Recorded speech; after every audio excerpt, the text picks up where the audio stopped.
¿Cómo están mis queridos hermanos? Muy buenas tardes, muy buenas noches a todos. Estamos acá, tengo el placer de estar charlando con un hermano, que estoy teniendo una amistad, un trato muy lindo, con mi hermano Juan Camilo Tobar. ¿Cómo anda mi querido hermano? Hola Sebas, ¿cómo estás? Bueno, para mí también es una bendición poder estar contigo en este espacio, compartir que no solamente son estos espacios, sino que también han sido encuentros muy lindos, ¿no? Que hemos podido tener.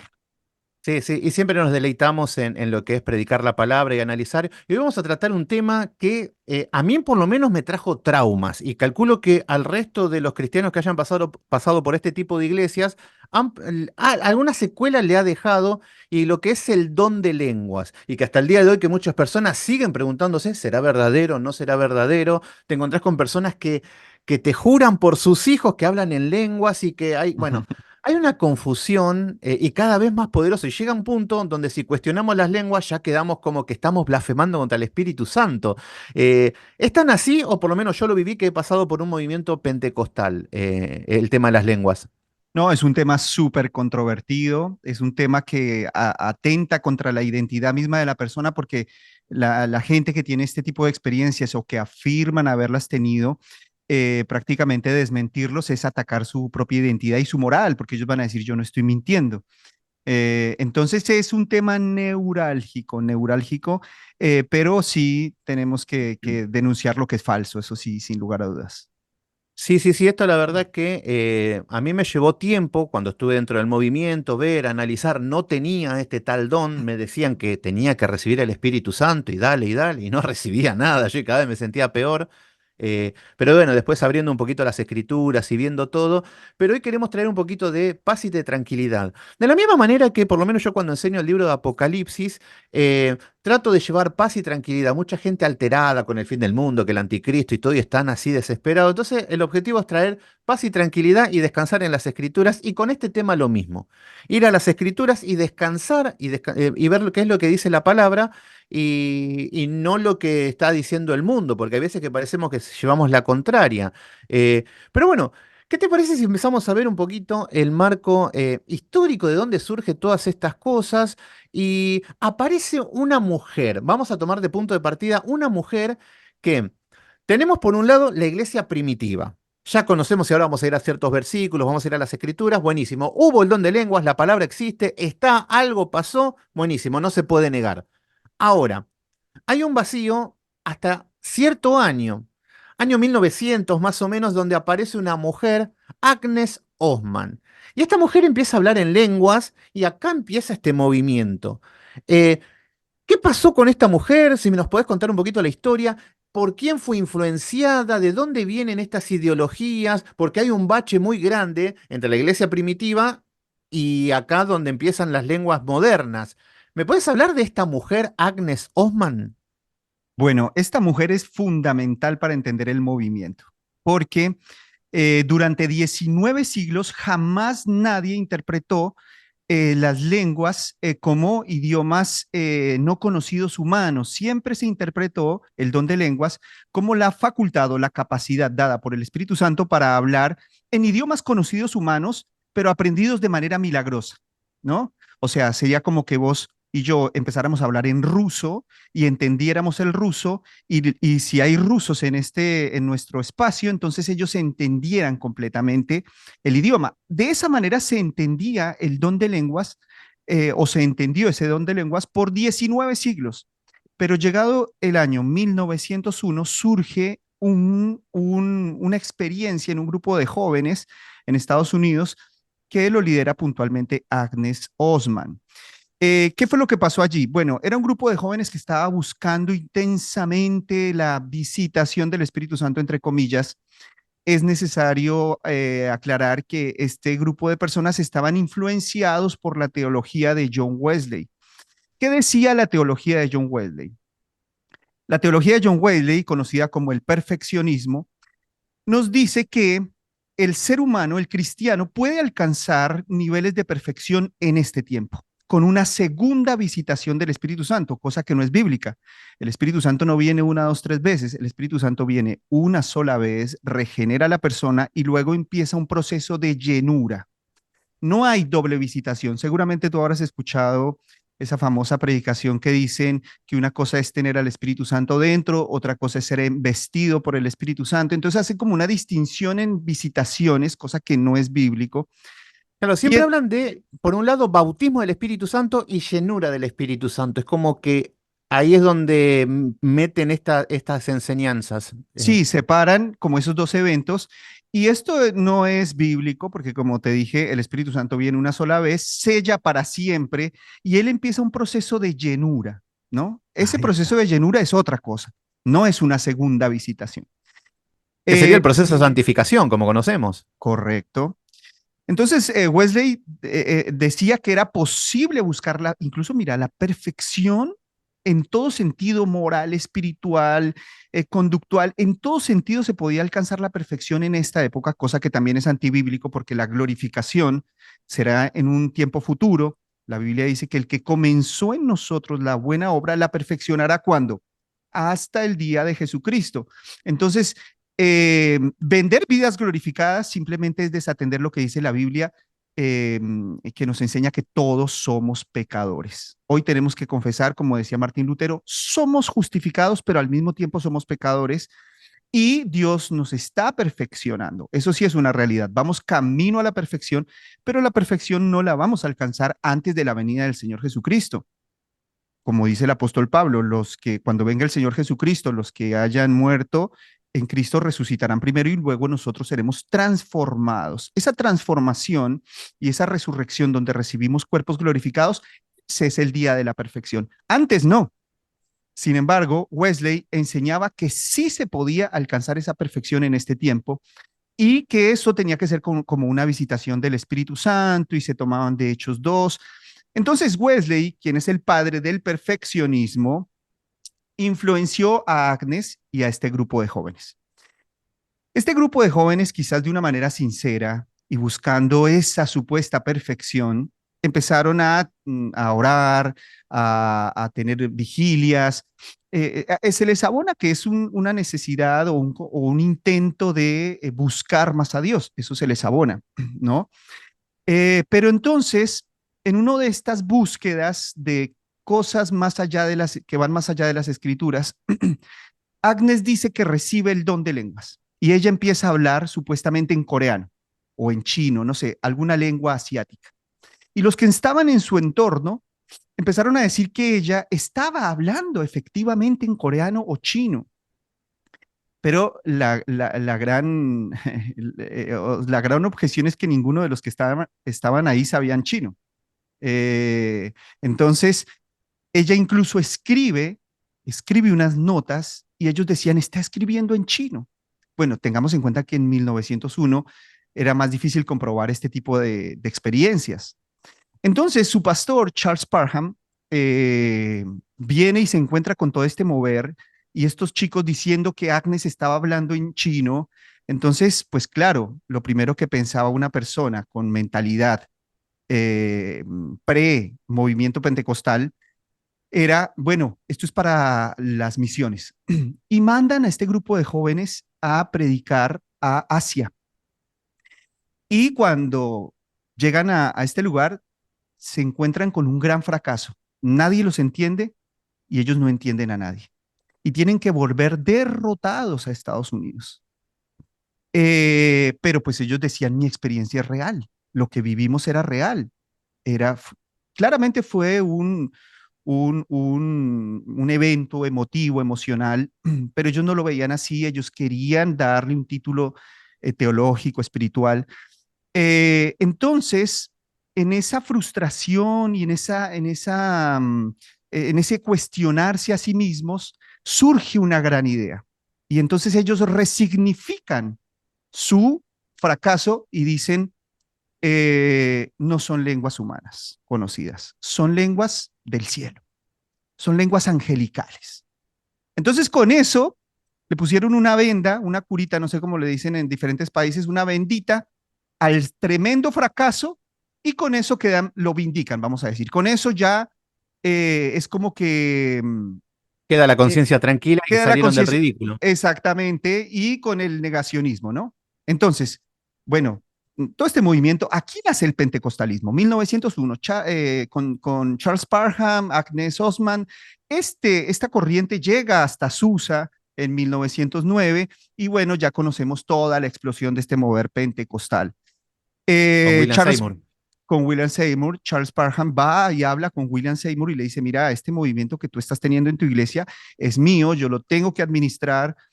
Seymour lo sacó rajando porque le dijo, no, tú no eres dueño del Espíritu Santo.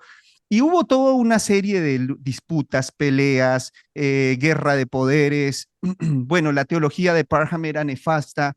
Parham decía que era pecado casarse con personas de otra raza, de otro color. Él no aceptaba que una persona de raza blanca se casara con una persona de raza negra. Bueno, sus teologías eran nefastas, pero ellos lideraban este movimiento, que es el movimiento con el que nace el pentecostalismo. Entonces, de entrada, arrancamos mal, ¿no? Por todo lado. Hasta Eh, que, hasta que William Seymour se tiene que poner una caja en la cabeza para que le llegue una revelación divina. Eso es una parte también de la historia que nos sorprende, vemos como... pero es una locura. Esto me está haciendo acordar, no sé, ¿viste el gran chasco de la iglesia adventista?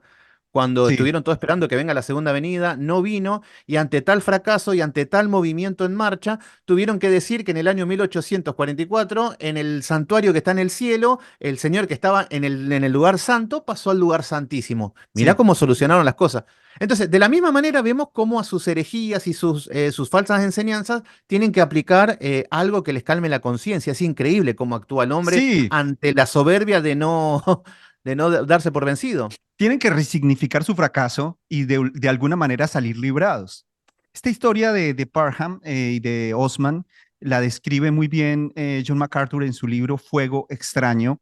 Las personas que quieran la bibliografía, bueno, ahí se las pasamos. Fuego Extraño de John MacArthur, él describe esta historia con pelos y señales. No, no, sí, sí, en ese libro, y bueno, y ha dejado muchos enemigos también, el tema, muchos, se ha ganado muchos enemigos, MacArthur, por ese libro, ha generado muchas enemistades en todo Sí. esto. Y entonces, bueno, ahí tenemos un poquito lo que es el contexto histórico, estamos viendo que aparecen las lenguas así como si nada, ya vamos a ir a las fuentes bíblicas. En cuanto a la iglesia, a ver, ¿qué situaciones psicológicas puede generar este tipo de lenguas que empiezan a aparecer en este tiempo? Ya estamos hablando en la iglesia moderna. Eh, ¿Esto genera algo? Yo por lo menos empecé diciéndote que algo generó esto en mí. ¿Qué es lo que pasaría en una persona con este tipo de don de lenguas? ¿Cómo afectaría? Bueno, las personas ven que este fenómeno o esta experiencia pues está relacionada directamente con Dios. Estas personas no saben distinguir su imaginación, sus emociones, sus fantasías, no saben distinguirlos de la realidad espiritual. La vida espiritual es una realidad, pero como la vida espiritual o las realidades espirituales son inmateriales, pues las personas empiezan a contaminarlas con su propia imaginación, su emotividad y sus fantasías. La fantasía no está completamente desarraigada de la realidad. Por ejemplo, un caballo es algo real, un águila es algo real, pero en la fantasía humana el hombre mezcla el caballo con el águila, le pone alas al caballo, le pone quizá un cuerno de, no sé, de un pez espada y entonces crea un unicornio. Entonces, si bien es cierto, ves varios factores de la realidad, no obstante, la mezcla de estos factores produce la fantasía. Y esto es lo que pasa en estas personas, que ellos no distinguen qué es su imaginación, qué es la fantasía de la realidad espiritual. La realidad espiritual solamente puede ser establecida por las escrituras. Entonces, estas personas con este desconocimiento terminan atribuyéndole títulos teológicos a sus experiencias.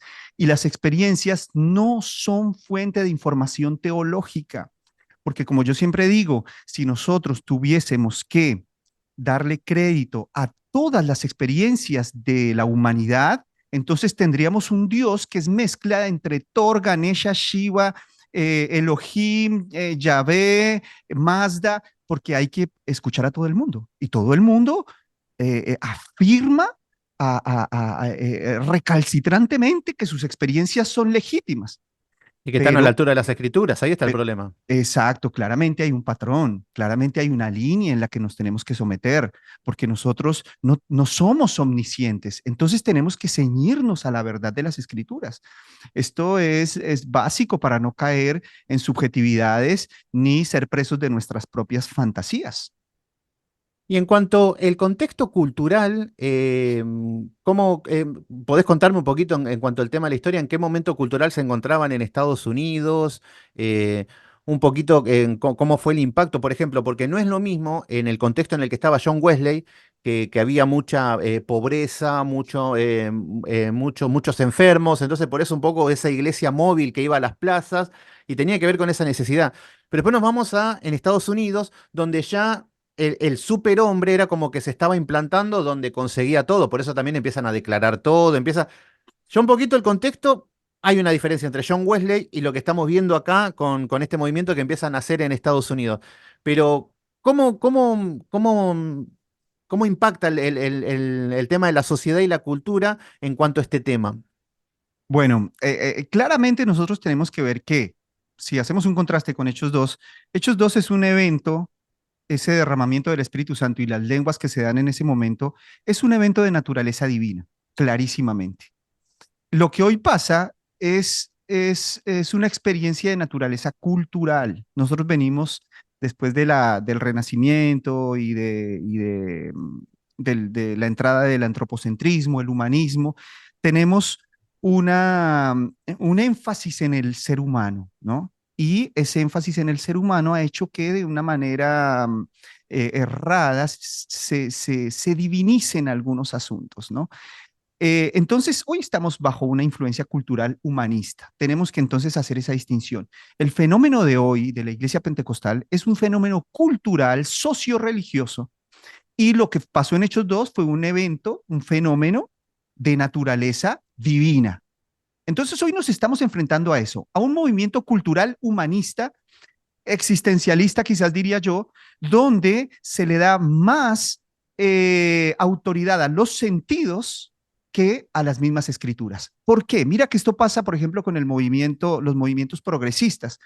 Hoy tú puedes decir, mira, yo me considero que soy una jirafa verde voladora y entonces eso es verdad absoluta porque acá la verdad la establece el mismo ser humano según sus sentidos, ¿no? Esto viene del existencialismo y esto contamina el cristianismo y el existencialismo, entonces, lo que ha producido del cristianismo, vamos a decir, social, cultural incluso, es que la gente diga, claro, lo que yo siento tiene más autoridad, que la razón tiene más autoridad, que las escrituras tienen más autoridad que todo. Yo me posiciono como una fuente de verdad absoluta. Entonces hoy vemos personas que pueden decir cualquier delirio y es verdad absoluta, porque el existencialismo avala sus experiencias.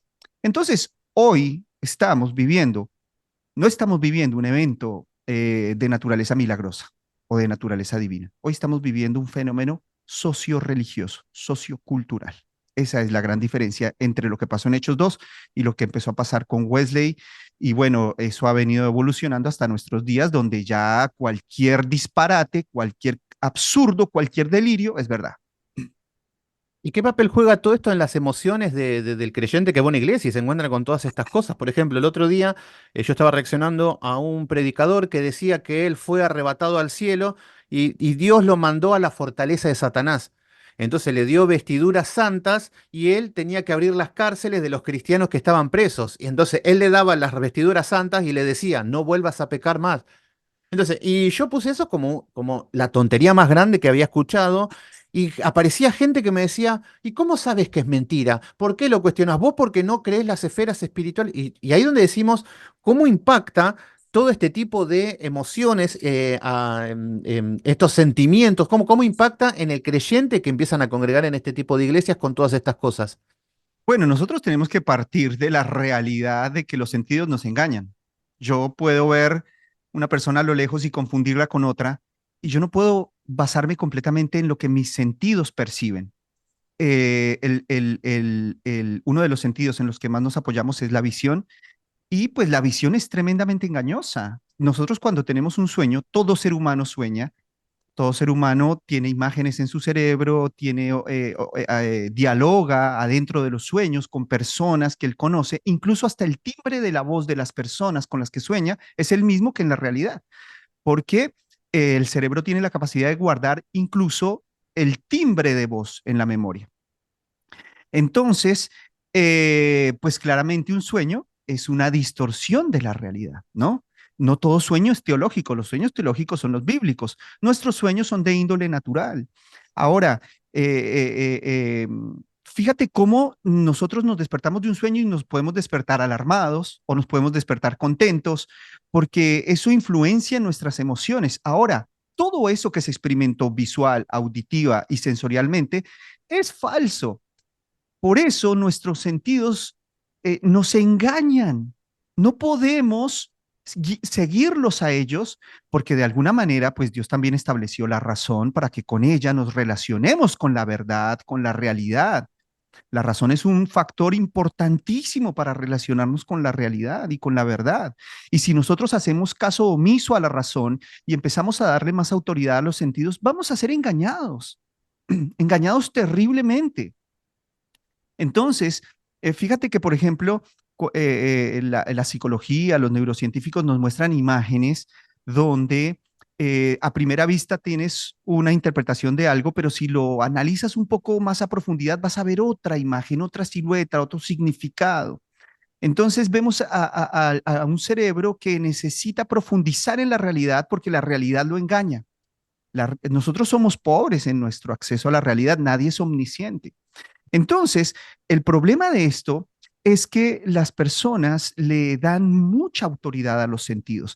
Esto de darle autoridad a los sentidos es por causa del existencialismo y esto lo vemos en los círculos progresistas, donde hombres dicen ser mujeres, mujeres dicen ser hombres, hombres de 50 años dicen tener 8 años. ¿Por qué? Porque los sentidos, el querer, el existencialismo, que es un sistema filosófico, está dominando la cultura. Entonces ya se deja de lado la razón, las autoridades como la misma escritura, las autoridades como la ciencia misma, ¿no? La biología, las autoridades la autoridad de la química. Se deja de lado todas estas autoridades y empieza a ser la máxima autoridad, los sentidos. Esto es un problema serio. Lamentablemente, esta corriente filosófica y cultural se metió en la iglesia y entonces hoy tenemos un montón de personas delirando y diciendo que esto es la verdad absoluta y la realidad espiritual, incluso contradiciendo las escrituras. Yo tengo un caso de un niño que en un sueño viajó al cielo y visitó, se encontró con su hermano que estaba muerto, había muerto su hermano. Y entonces tiene un diálogo y el niño que muerto le da una información para la iglesia y entonces este niño se despierta de ese sueño, se lo cuenta a los padres lloran. Este caso ha pasado muchas veces, de hecho que hay una película en Netflix ahora, pero este fenómeno se ha repetido muchas veces. Eh, este niño, bueno, se lo cuenta a sus padres quedan conmovidos, se lo cuentan al pastor, el pastor lo sube el domingo a dar testimonio y el niño cuenta el relato y entonces, pues toda la iglesia quedó bajo esa verdad de ese niño. Ahora, incluso en contra de las escrituras ya prohíben radicalmente hablar con los muertos. O sea, arrancamos totalmente mal.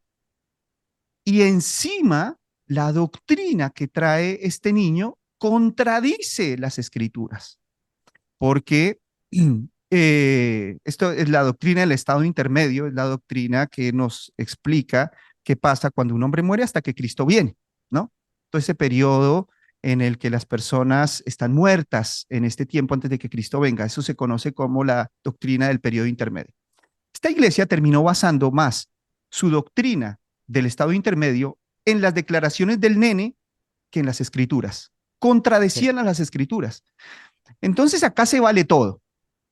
Acá no hay Sí. regla, no hay autoridad, no hay nada. Y esto es un supermercado, esto es un mercado persa donde todo el mundo tiene la verdad. Sí, un cura católico decía de que Satanás le tiene más miedo a María que al mismo Señor Jesucristo. Y se fundamentaban en que en un exorcismo el demonio dice de que no podía soportar, porque Jesús, bueno, era Jesús, pero no podía soportar que una mujer y que María tenga esa autoridad y todo, entonces lo tomaban como una doctrina. Y mirá lo que es sacar doctrina de un demonio, lo que le dijo un demonio y ellos enseñando. Por eso estamos viendo que de la misma manera a un niño que se le ocurre algo o vio algo, capaz, qué sé yo, porque también sabemos las fuerzas demoníacas que pueden hacer mucho efecto en las personas. Y contradiciendo lo que nos dice la palabra, que debemos tener un culto racional. También la palabra nos habla acerca de que el espíritu del profeta esté sujeto al profeta, de que no hay tal cosa de entrar en trance, de ir al tercer cielo. Estamos acostumbrados a estos cánticos mantra para medio como para levitar y esas cosas. Y si no lo haces, estás mal. Ahí está el problema. Y bueno, y nos encontramos con todo este tipo de locuras. Pero ahí estamos viendo que en el sistema religioso vale todo. Menos el sentido común, vale todo. Ahora, si nos vamos del lado de la ciencia, nos vamos con lo que es la lingüística. ¿Cómo analiza a uno que habla en lenguas? ¿Qué es lo que diría la ciencia y la lingüística? ¿Con qué nos encontramos? Bueno, Sebas, yo de eso lo voy a responder un momentito, pero quiero comentar algo con respecto a lo que Dale. dijiste hace un momentito que es muy interesante y que vale la pena tenerlo en cuenta, y es el hecho de que las personas argumentan con que esto ha pasado a muchos, con que esto le pasa a muchas personas y que cómo puede ser que a todos les pase lo mismo. Pero esto simplemente es un fenómeno psicológico que se conoce como el contagio emocional. El Sí, contagio emocional es una realidad. Tú lo ves en los estadios. En el estadio una persona se pone bajo una emoción violenta y todos se ponen violentos. sí. Entonces, este contagio emocional también de alguna manera da identidad y pertenencia a un grupo. Esto no solamente pasa en la religión, esto pasa en todos los círculos sociales y culturales. A mí me Entonces, pasaba que cuando iba a la iglesia veía gente llorar y yo lloraba. Es como que y más con la música media melosa. Incluso, por ejemplo, hay veces que yo voy a empezar un estudio bíblico y por ahí no sé por qué me agarra como ganas de bostezar y bostezo. Y ya todos me dicen, no, me diste ganas de bostezar, me contagiaste. Y se contagia fácilmente. El sí. reírse. A veces hago una reacción y me río de las locuras que hacen. Y dice, es contagiosa la risa. Y sí, Es totalmente. que ¿Tiene que ver con la sugestión o algo de eso? no, sí, es que el contagio emocional es una realidad. Y entonces las personas interpretan que este contagio emocional es una visitación colectiva del Espíritu Santo. Mira, por ejemplo, este fenómeno, por ejemplo, de gritar y volverse loco con su artista su artista preferido, surge por primera vez con los Beatles, la famosa Sí, Beatlemanía. sí, Y entonces vemos allá a las chicas con los Beatles gritando, volviéndose locas, sí. entrando en un frenesí emocional terrible. Y a partir de ahí ese fenómeno empezó a repetirse en toda nuestra cultura occidental. Entonces hoy ves Claro. cantando, no sé, algún coreano y todas las adolescentes ahí gritando en un estado emocional descontrolado. Este contagio Incluso, emocional, claro, incluso los hippies de esa época también estaban todos fumados, todos así, y todos esos empiezan a entrar en la iglesia y ya todos empezaban a entrar en trance, a empezar a cerrar los ojos y todo paz y amor. Y cómo se inserta todo en la iglesia, todo lo que viene del mundo, es increíble. sí, y ahora mira que esa experiencia, ese desatar, ese liberar, ese contagio de emociones, ¿sabes qué consecuencia trae? Que se anula, esto lo dice la psicología moderna y la neurociencia, y los que quieran pueden buscarlo por internet porque está por todo lado.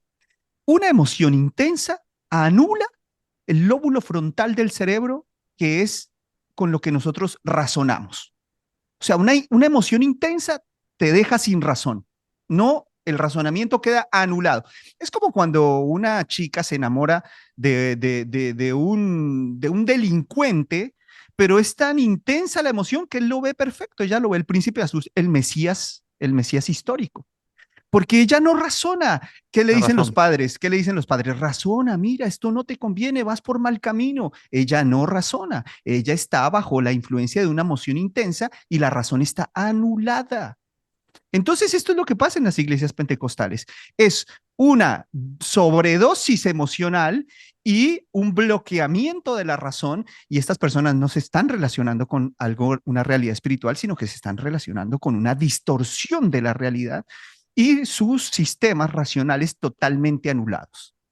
Claro, y el tema también que el pecado es adictivo también. Vos fíjate que, por ejemplo, si hoy necesitas drogarte un poco, mañana el doble, pasado el triple, y con las emociones lo mismo. Por eso vemos videos donde ya no superan, donde, por ejemplo, un domingo fuiste y saltaste, al otro día fuiste y ya te tiraste del púlpito, y al otro fuiste y entraste volando con una y cada vez es como que más extremo, es como que cada vez más locos están, y nosotros nos quedamos como sorprendidos y decimos, menos mal que la iglesia es la casa de Dios, porque si fuese la casa del diablo no me quiero imaginar. Sí, no, la verdad que es un desastre.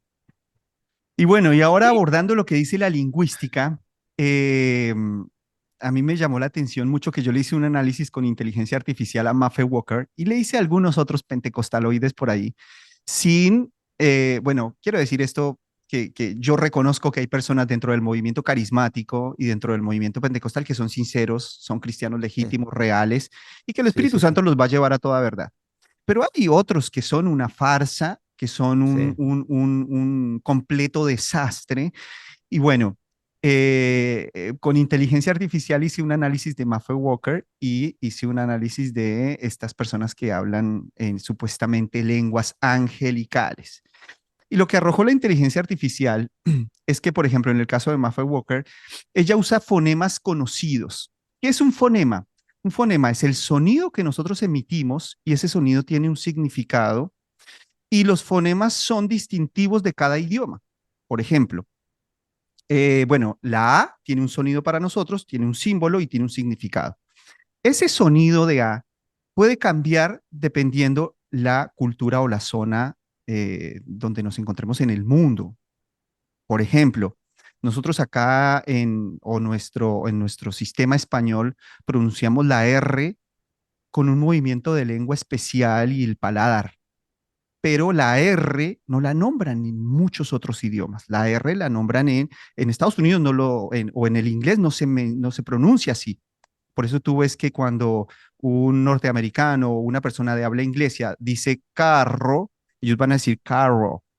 Ellos van a decir, bueno, no sé, restaurant. Ellos no van a decir restaurante, restaurant.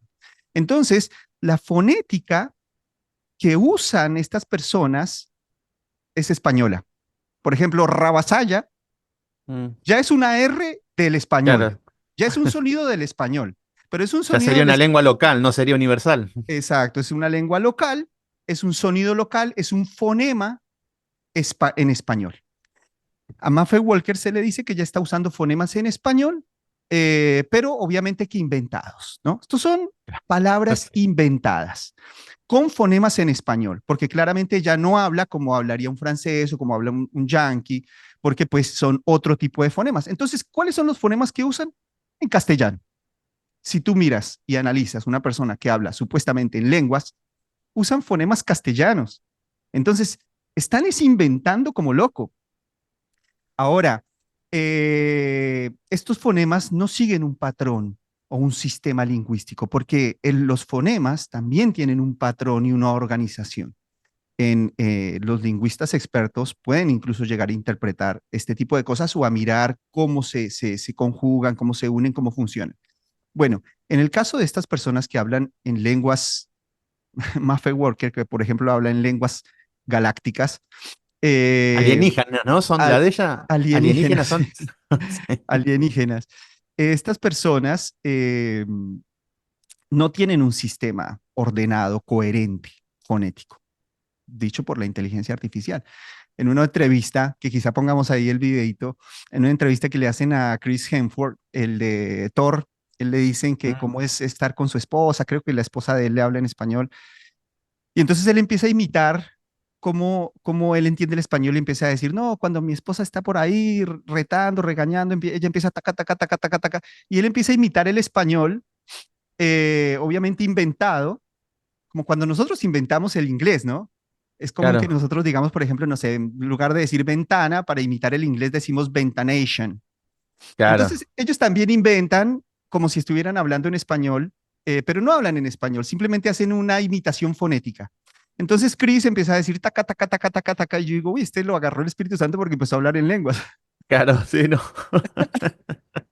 It's, I sort of pretended like my wife was, we were telling them off and saying, which is what it sounds like to my ear. And I'll be standing there like, Qué Eh, eh, locura. entonces te das cuenta que desde todo punto donde lo abordemos es algo falso. no solamente esto, sino que cuántas veces nosotros no hemos, por ejemplo, no sé, cantado en inglés y intentado repetir la canción y estamos diciendo cualquier cosa. Estamos inventando palabras que no entendemos lo que decimos sin significado, pero simplemente estamos siguiendo la corriente emocional de una música y no entendemos ¿cómo se llama? El inglés. Hay una canción que yo escuché hace unos años atrás que era en francés que no entendía nada, pero era un ritmo pegajoso y emocionalmente bonito y entonces uno trata de cantarla y termina inventando palabras a lo pavote que no tienen ningún significado ni nada. Esto es una conducta natural del ser humano y pues a todas las luces, cuando nosotros analizamos al movimiento carismático y sus famosísimas lenguas del espíritu, nos damos cuenta que son cualquier cosa. Sí, sí, no, no, son una burla, no tienen temor, pero ahí está el tema que también un analfabetismo bíblico donde no se te ocurra cuestionarlos porque el Espíritu Santo es una blasfemia contra el Espíritu Santo y hay un miedo. Y acá es donde quiero llegar acá a esto donde bíblicamente, porque por un lado estuvimos viendo de que Agnes Osman estuvo hablando en otro idioma y Seba, se pero fue mira, y... antes Sí, de que pasemos a ese tema, te sí. doy tres argumentos más de la lingüística. Ah, perdón, perdón. Bueno, no, no te hagas problema. Primero, los fonemas son fonemas conocidos, o sea, la fonética es una fonética en castellano. Segundo, no tienen un patrón sintáctico ordenado. Todo lenguaje se organiza con verbos, sujetos, complementos. Según la inteligencia artificial, no tiene ningún tipo de orden sintáctico. Tercero, carecerían de semántica, o sea, de cada sonido tiene un significado, carecería de significado porque es un desorden total. Y como último punto, por un análisis lingüístico, el léxico de estas personas es pobre y repetitivo. ¿Qué es el léxico? El léxico son las palabras, ¿no? Entonces, por ejemplo, en el español tenemos 80.000 palabras en uso actual. En el uso histórico, porque pues las palabras también caen en desuso, tenemos 150.000.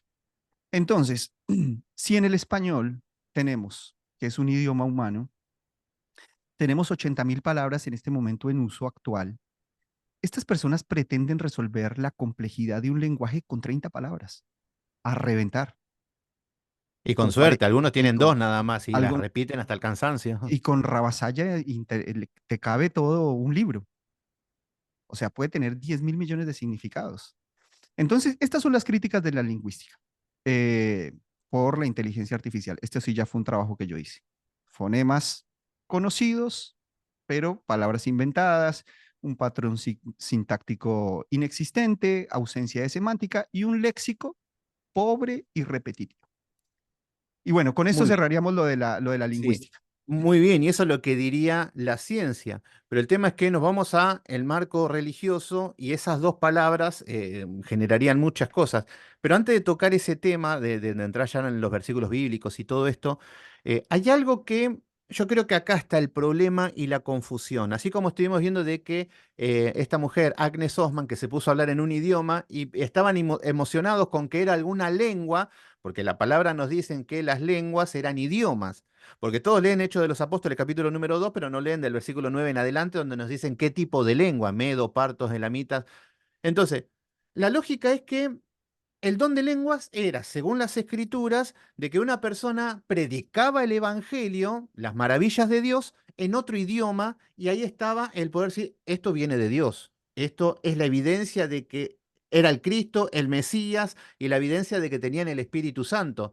Que incluso después aparece Cornelio, un gentil hablando en lenguas, que ahí también estamos viendo que es una evidencia para Pedro, que no creía que los gentiles también podían recibir el Espíritu Santo.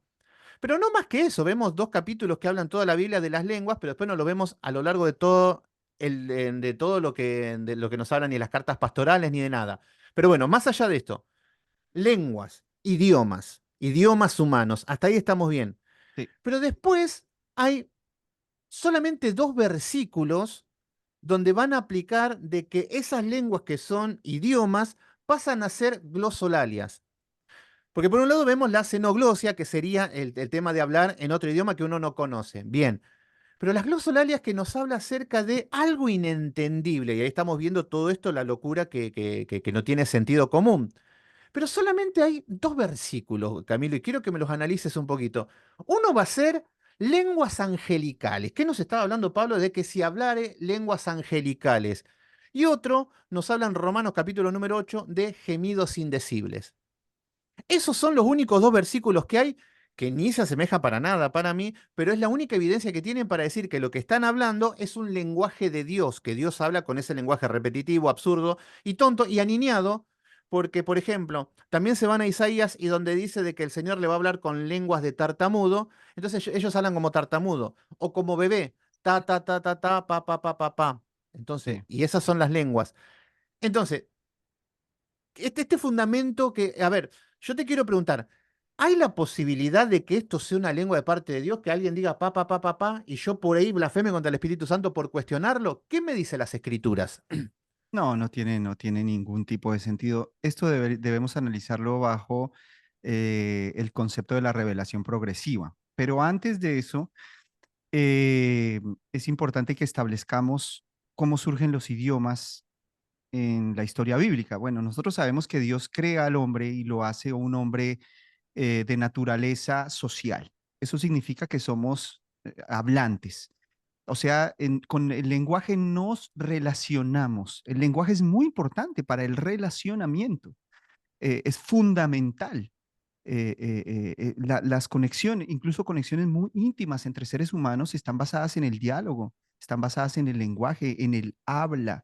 Nosotros podemos tener un libro y con el libro llegar al corazón de una persona, a la mente, a lo más profundo de su mente, ¿no? Porque el lenguaje cumple una función de relacionamiento.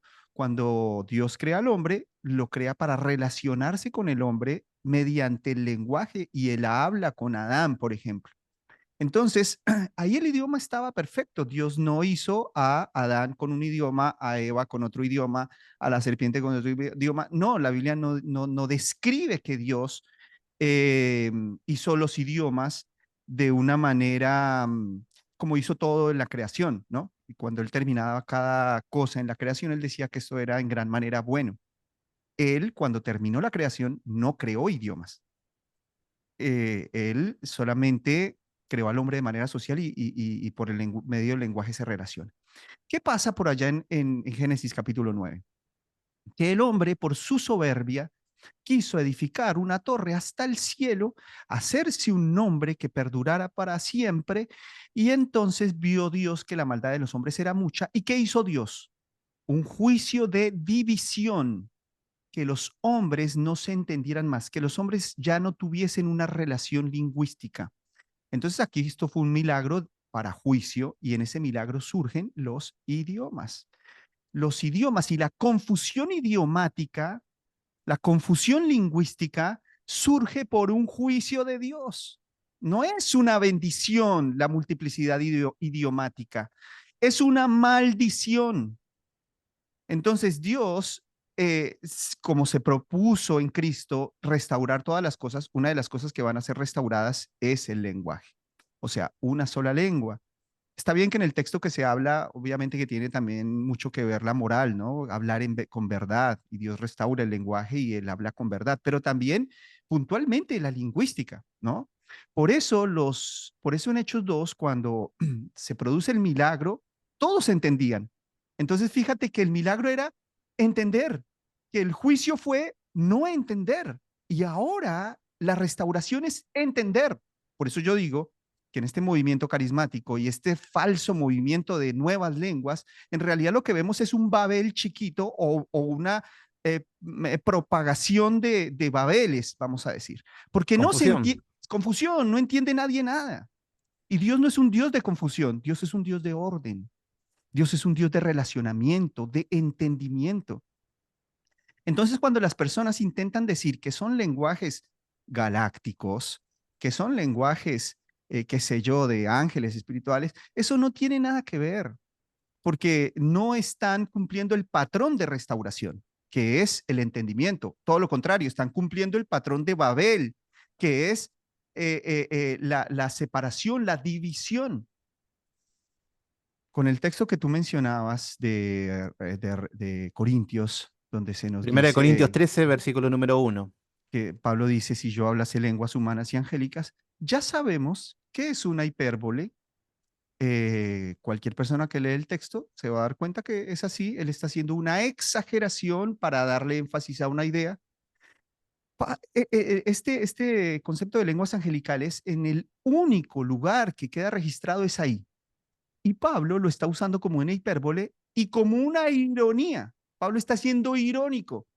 Pablo les está diciendo, yo puedo tener toda la ciencia y conocer todas las cosas, o sea, yo puedo ser omnisciente, claramente nadie es omnisciente, pero si no tengo amor de nada me sirve. Entonces Pablo está usando una serie de hipérboles y está siendo irónico con los corintios que eran totalmente carnales, eh, mostrándoles que los dones no son superiores al fruto, sino que el fruto es superior a los dones y que personas carnales pueden tener dones, pero las personas que realmente están llenas del Espíritu Santo tienen fruto. Entonces, además, a lo largo de todas las escrituras, nosotros vemos que los ángeles se comunican con lenguajes humanos, ¿no? Cuando, no sé, Gabriel vino a darle el anunciamiento a María, él le habló en una lengua humana. O sea, el registro bíblico nos deja ver que todos los ángeles siempre hablaron en idiomas humanos. Ese único texto que lo usan eh, para desarrollar una doctrina complejísima de lenguas espirituales o de lenguas angelicales, pues simplemente carece de fuerza y de autoridad por lo que estamos analizando. Pablo está siendo irónico. Pablo les estaba diciendo, miren, yo puedo ser Superman espiritualmente, pero si no tengo amor, nada soy. Eso no significa que podemos ser supermanes espirituales. Entonces tenemos que tomarlo como la lectura natural del texto nos lo muestra. Es una hipérbole, es una exageración, es una ironía. Eh, Y ahí entonces, está el problema de que muchas veces quieren justificar una lengua inentendible, un balbuceo, con que es bíblico y te citan versículos bíblicos, pero da la casualidad que en los versículos bíblicos está hablando de idiomas y de no de una lengua inentendible. Entonces ahí está la confusión y donde te engañan este tipo de personas porque te van a la Biblia y vos decís, sí, está acá. Sí, pero no está diciendo de que ahí está hablando de idiomas, medos, partos, elamitas, persas, todo lo que tenía que ver con un lenguaje humano.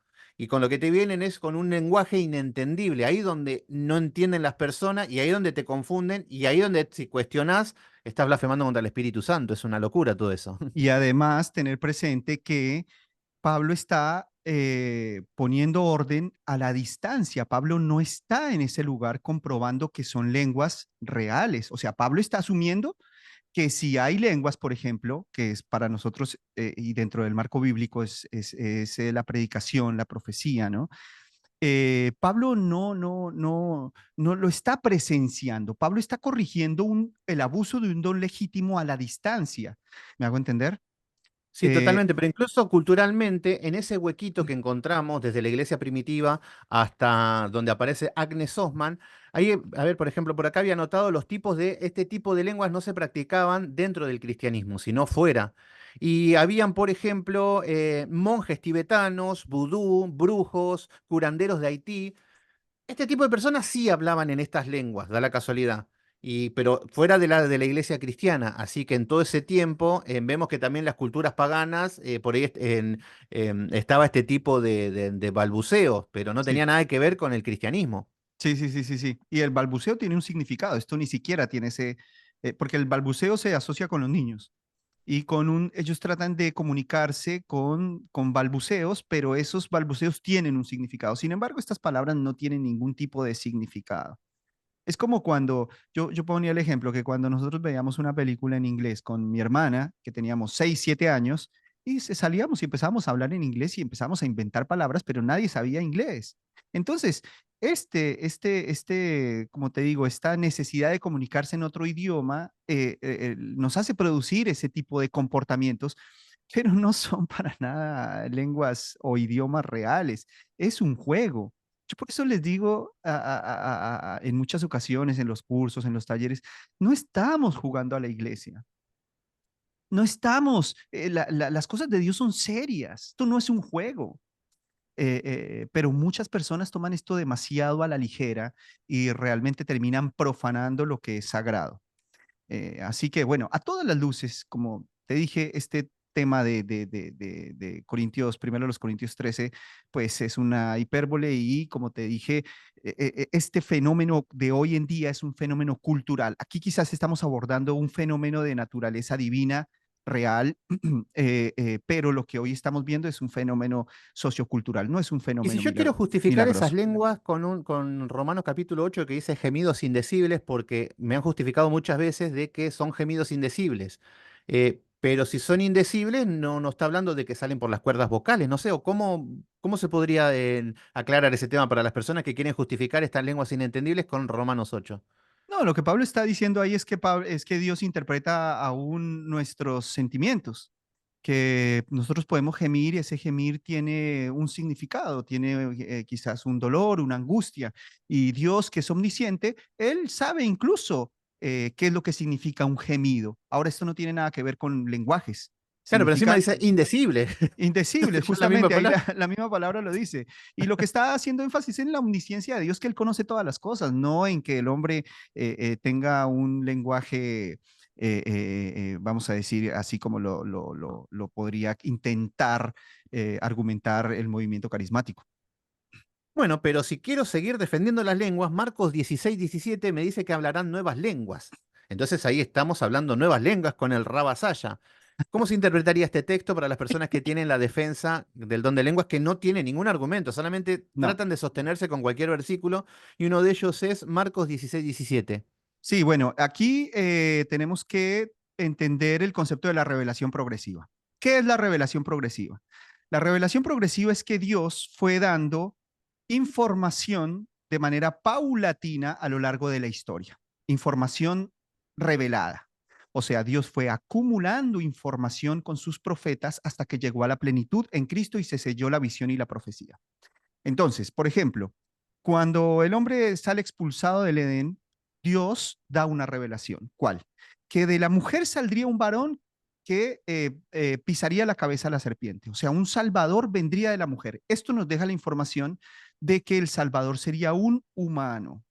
Luego, con Abraham se nos da la información de que ese humano será un hebreo, ¿no? Estará bajo la promesa de los hebreos. Luego, con Moisés, por ejemplo, se nos dice que ese humano será un sacerdote y un profeta.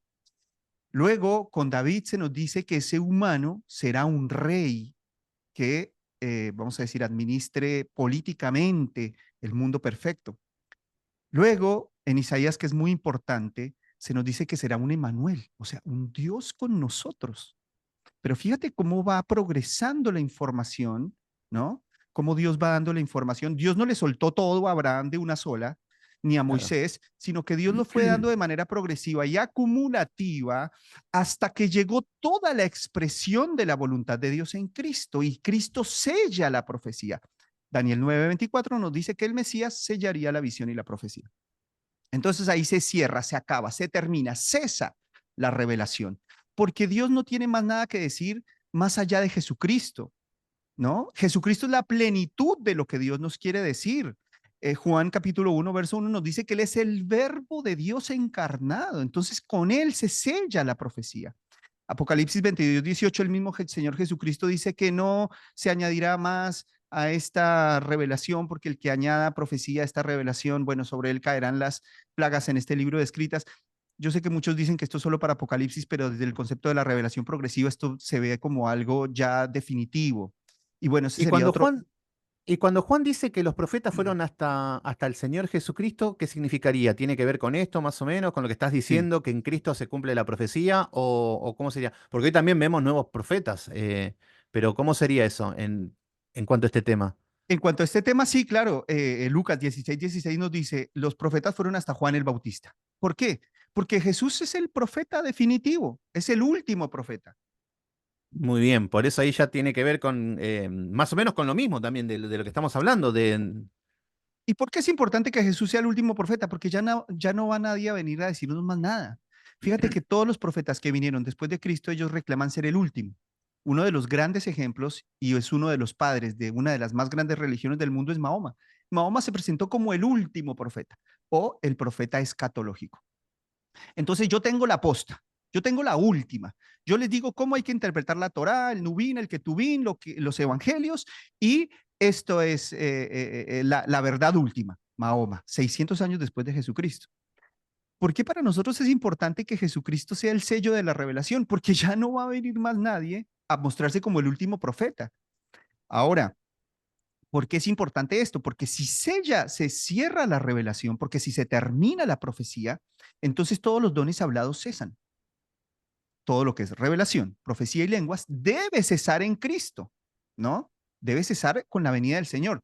Ahora, la gente dice, ¿por qué en el primer siglo vemos más profetas y Agabo y las hijas de Felipe? Agabo, Bueno, sí.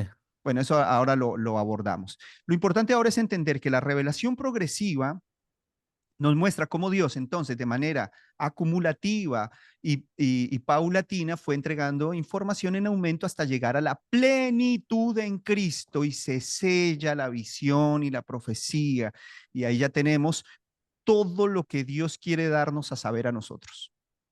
¿Tienes alguna duda teológica? Cristo es la respuesta. ¿Tienes alguna duda sobre algo circunstancial? ¿Qué decisión tomo con esto, con aquello?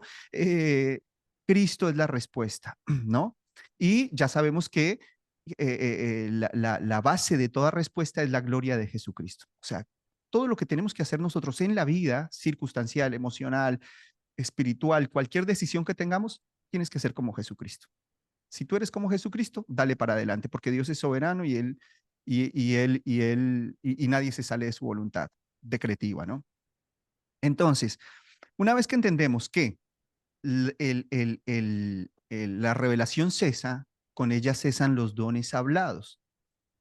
Cuando nosotros leemos Marcos 16:17, que lo voy a leer acá, el error de esto es que la gente dice que los que crean hablarán nuevas lenguas y se asocia con los creyentes de toda la historia, ¿no?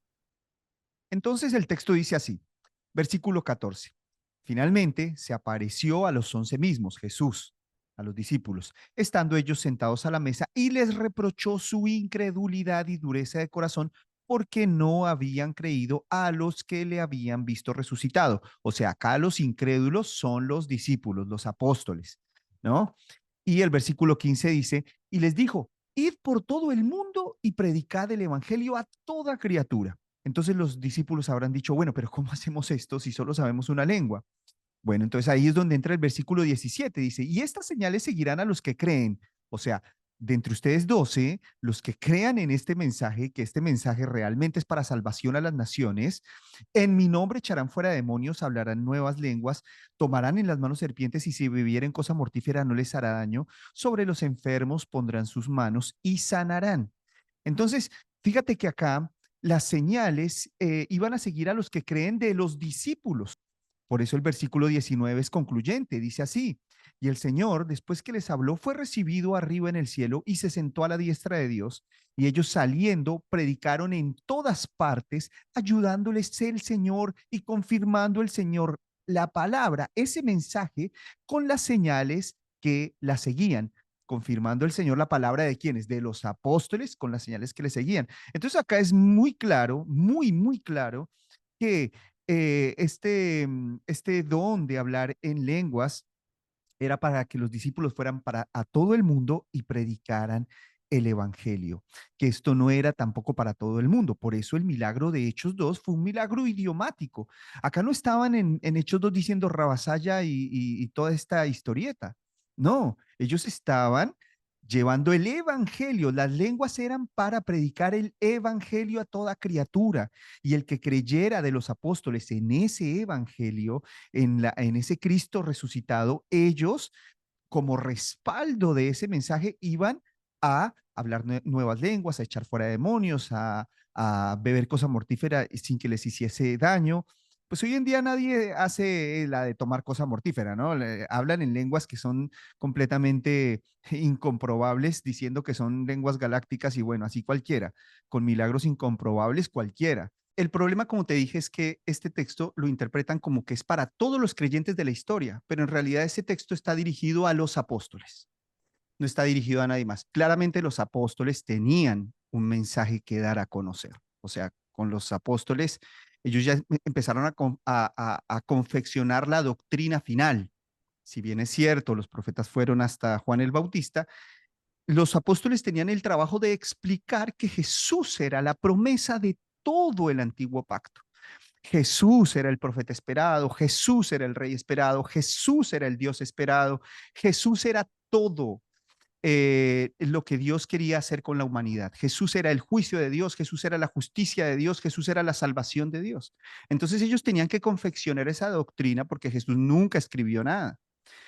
Entonces, ese trabajo vamos a decir, de establecer y de confeccionar la doctrina la tenían los apóstoles. O sea, si bien es cierto, los profetas fueron hasta Juan el Bautista, los apóstoles reciben la posta con un ministerio mayor que era explicar que Jesús era ese Mesías. Entonces, los profetas anunciaban al Mesías, pero ahora los apóstoles explicaban que Jesús era ese Mesías y ellos sistematizaron el Evangelio. Se desarrolló toda la doctrina que explica el Evangelio. Entonces, ese trabajo apostólico era muy importante y ese trabajo apostólico pues también iba a cesar con la muerte de los apóstoles. Una vez los apóstoles cesaron o los apóstoles murieron, ya no habrían más apóstoles sucesores. La sucesión apostólica es un tema de los católicos y que ellos dicen que el Papa es el apóstol que sucedió a Pedro. Y por eso todos los Claro. delirios que el Papa diga, entonces son revelación, porque él es el apóstol. Él es el apóstol sucesor de Pedro, pero para nosotros cuando los apóstoles mueren, ahí ya se terminó la revelación. Una cosa es liderar la iglesia desde un punto de vista organizativo y otra cosa es organizar la iglesia desde un punto de vista doctrinal. Entonces, Cristo viene, se sella la visión y la profecía. Y bueno, ahí se pasa un periodo de transición donde aún se necesitan profetas que provisionalmente sean como una especie de nuevos testamentos orales, mientras que los apóstoles terminan de confeccionar la doctrina y de cómo el Evangelio llega a la plenitud de la revelación en Cristo. Y bueno, finalmente, una vez muertos los apóstoles y concluida la doctrina, se sella definitivamente la profecía y la revelación. Y acá es donde cesan todos los milagros hablados y las señales para reconocer a un apóstol.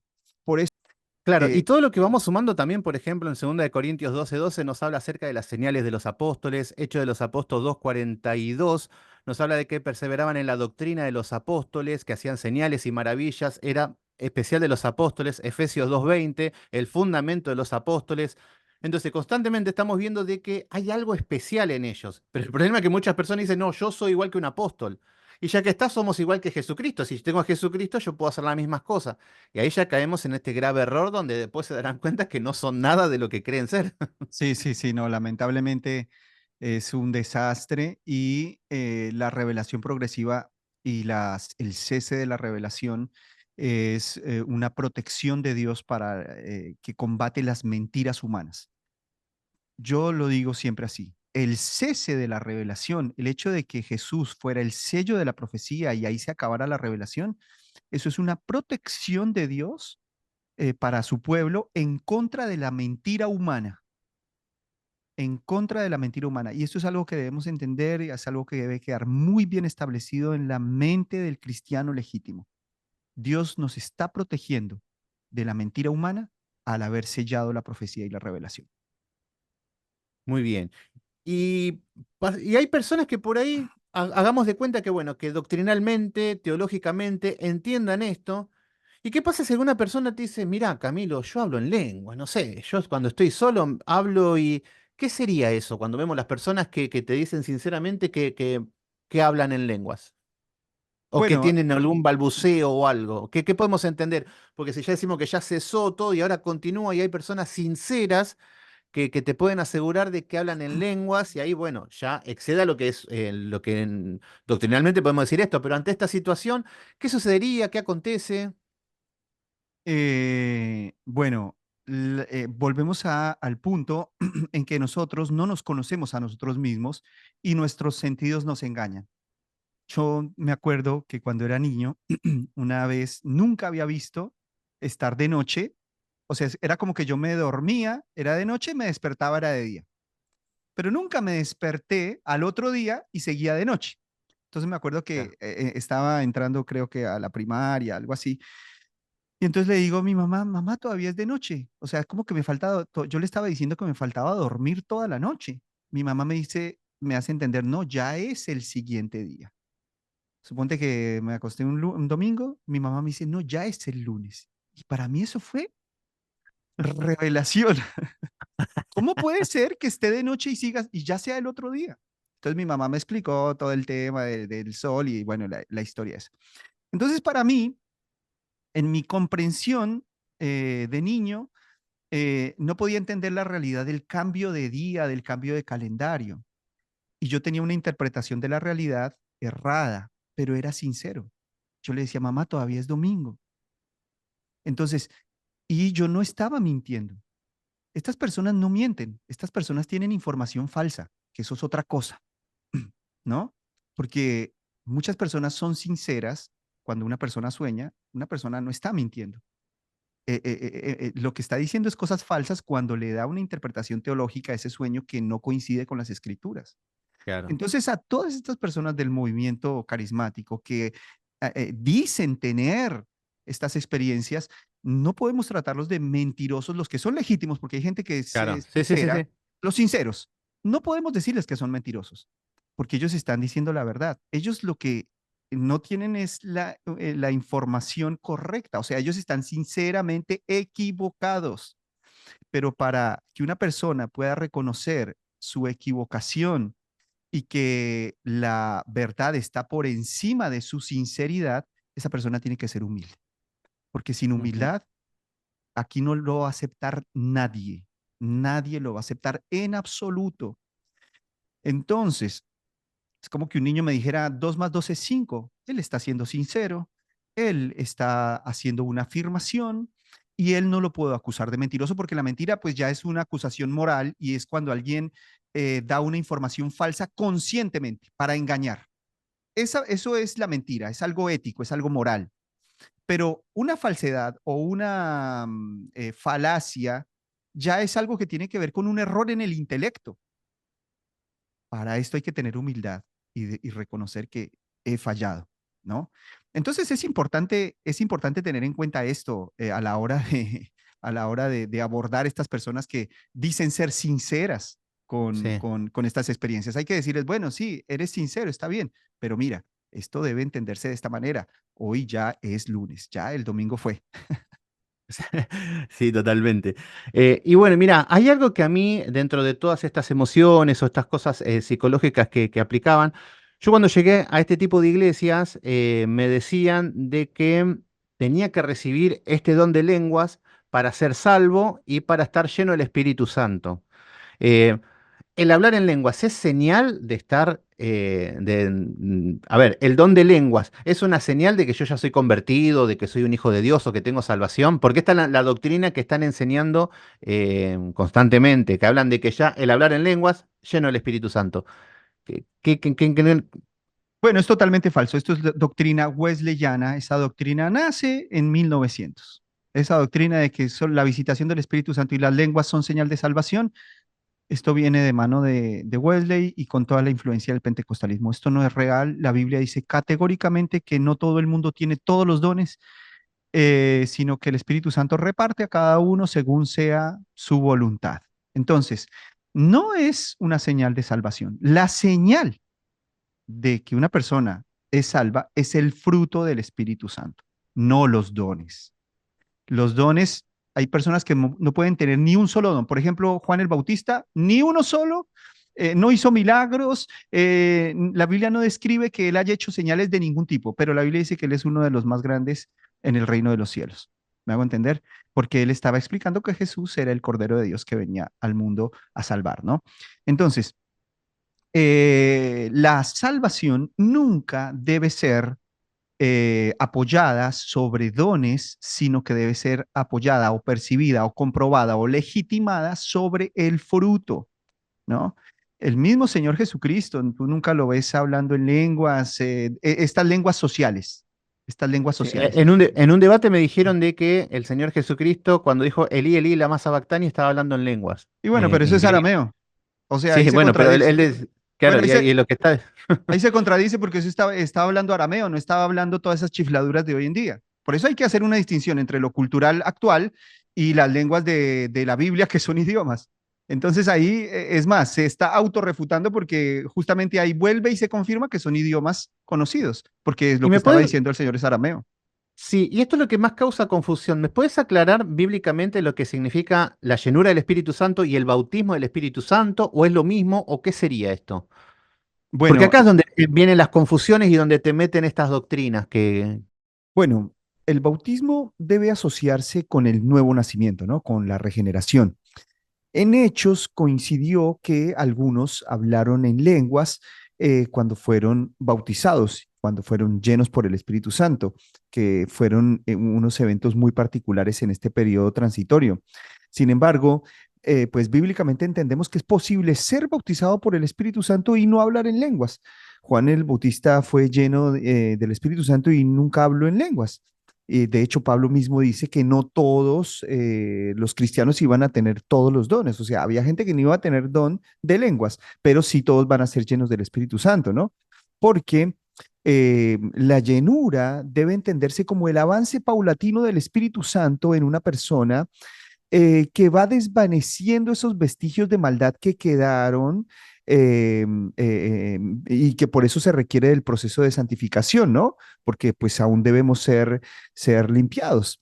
Ahora, esto no significa que un cristiano puede ser bautizado muchas veces por el Espíritu Santo y empezar a hablar en lenguas y profetizar y nada de esas cosas, y mucho menos hoy, ¿no? Aunque pues muchos dicen hoy en día qué sé yo, el Espíritu Santo me bautizó y empecé a hablar en lenguas y a profetizar, porque lo confunden, lo asocian, ¿no? Y se quieren justificar con que habían algunos profetas neotestamentarios. Entonces el punto es así, el bautismo se produce una sola vez. Y es el nuevo nacimiento, es la regeneración, es esa visitación de Dios con la que nos da vida eterna. Luego entramos en un proceso de llenura, que es el proceso de santificación, donde se va retrocediendo el mal. En ese proceso de llenura, pues se van amplificando quizás algunos dones ordinarios, no esos dones extraordinarios del primer siglo.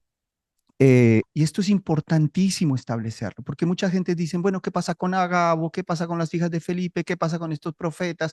¿Por qué Pablo dice que profeticen y que mejor es que profeticen que tal cosa? Como si el ministerio profético continuara. Lo que nosotros tenemos que entender es que en ese proceso en que se confeccionaron las escrituras, que se estaba estableciendo la verdad, que estaba quedando en un documento sagrado, el documento es muy importante para acceder a la verdad. Nosotros como seres humanos usamos los documentos para mostrar la verdad, ¿no? Cuando una persona tiene unas escrituras de una casa, y las presenta, está legitimando, por ejemplo, la posesión sobre ese predio, sobre esa casa, terreno, lo que sea. Entonces, las escrituras son una seguridad de verdad y de legitimidad. Dios estaba confeccionando su libro, pero en ese momento no había Nuevo Testamento. En ese momento, los Nuevos Testamentos eran orales. Los Nuevos Testamentos eran predicadores que sin tener toda la compilación de los 27 libros, hablaban lo mismo que hablaban los apóstoles. Fíjate que en ese momento, ¿por qué todavía la profecía estaba vigente? Porque todavía Juan no había escrito el Apocalipsis. Pero Juan sella el Apocalipsis basado en la gloria de Jesucristo, ¿no? Nosotros vemos en el Antiguo Testamento y en los Evangelios a Jesucristo como el Cordero Inmolado, pero Juan ya no lo presenta como el Rey exaltado. Entonces, faltaba cerrar esa profecía en Cristo, porque en Cristo se sella la profecía. Pero Juan esto lo escribe en el año 90 después de Cristo.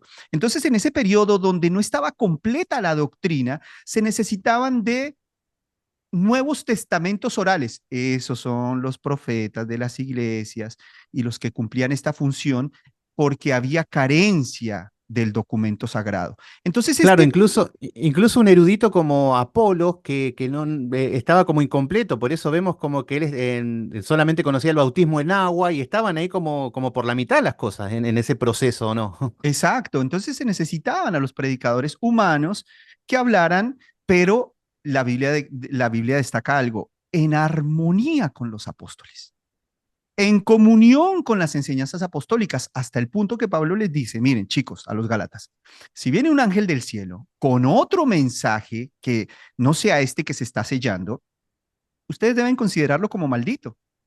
Es un ángel maldito. Es un emisario de Satanás, porque puede deslumbrar muchísimo un ángel. Entonces, Pablo les dice, si alguno viene con otro evangelio, así sea un ángel, sea anatema. Entonces, de esta manera nosotros entendemos por qué todavía funcionaba de manera oral o en humanos de carne y hueso este don de profecía. Pero una vez terminado el canon, debe sellarse. Nosotros no podemos añadirle más nada a un contrato. Si en una escritura de una casa establecemos que compramos un perímetro bien establecido, bien demarcado, yo después de que se haga la escritura no le puedo añadir nada. O sea, mientras la escritura está en confección, la negociación oral está vigente, ¿no?